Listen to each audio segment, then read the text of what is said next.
కొంతమందికి బాగా ప్రిపేర్ అవుతారు, they are good with every topic, but exam fear ఉంటుంది. కరెక్ట్. ఎగ్జామ్ వెళ్ళగానే వాళ్ళకి క్వశ్చన్లు బ్లాంక్ అయిపోతాయి. సో అలాంటి స్టూడెంట్స్ ఇప్పుడు నీట్ మళ్ళీ అంటే పాపం బాగా చదువుతారు, ఎగ్జామ్ వల్ల కొంచెం టెన్షన్ ఫీల్ అయ్యి సరిగ్గా అటెంప్ట్ ఇవ్వలేకపోతారు, సరిగ్గా రాయలేకపోతారు.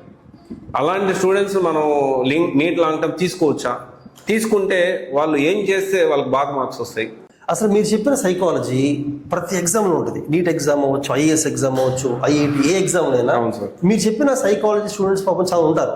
వాళ్ళు ఎంత బాగా చదివినా on the day of exam perform చేయలేరు. ఈవెన్ స్పోర్ట్స్లో కూడా అంతే. స్పోర్ట్స్లో నెట్ ప్రాక్టీస్లో చాలా బాగుంటుంటారు యాక్చువల్గా, బట్ ఒరిజినల్ గేమ్ వస్తే ఆడలేకపోతుంటారు చాలా మంది. అంటే అదొక సైకాలజీ.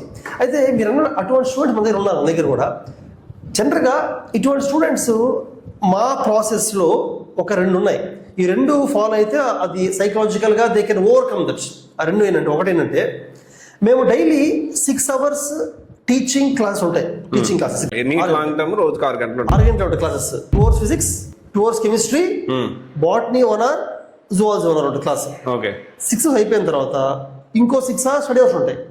స్టడీ అవర్స్ ఏం చేస్తాము ఆ టైంలో ఆ 6 hours క్లాస్లో చెప్పిన టాపిక్స్ మీద ప్రాబ్లమ్స్ ప్రాక్టీస్ చేస్తుంటాము, బిట్స్ ప్రాక్టీస్ చేస్తుంటాము. అది ఎలా చేస్తామంటే ఒక ఎగ్జామ్ ఫార్మాట్లో ఏదో కూర్చోబెట్టి కొన్ని క్వశ్చన్లు ఇచ్చి నమ్మ చేర్చడం కాదు. ఒక ఎగ్జామ్ ఫార్మాట్లో కొన్ని క్వశ్చన్ ఇస్తాం, ఫస్ట్ చేసుకుంటూ వెళ్ళిపోతారు, ఫాస్ట్గా అయిపోద్ది. అయిపోయిన తర్వాత అప్పుడు డౌట్ఫుల్ థింగ్స్ని అడుగుతారు ఫ్యాకల్టీ క్లియర్ చేస్తారు. డౌట్ఫుల్ థింగ్స్ని, డిఫికల్ట్ వాటిని తర్వాత టైం స్పెండ్ చేస్తారు. అంటే అది కూడా ఒక రకమైన ఎగ్జామ్ ప్లస్ ప్రాక్టీస్ తీసుకెళ్తాం అనమాట స్టడీ అవర్ టైంలో. అది ఫస్ట్ థింగ్.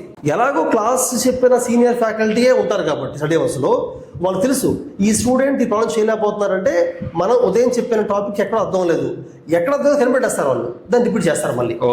ఇప్పుడు ఇక్కడ అడ్వాంటేజ్ ఏంటంటే వాళ్ళు ఆల్మోస్ట్ డైలీ ఎగ్జామ్ రాస్తున్నట్టే, డైలీ ఎగ్జామ్ రాస్తున్నట్టే కదా. వాళ్ళ సైకాలజీలో కూడా ఎగ్జామ్స్ అనేవి ఒక హోంవర్క్ లో మారిపోద్ది వాళ్ళకి.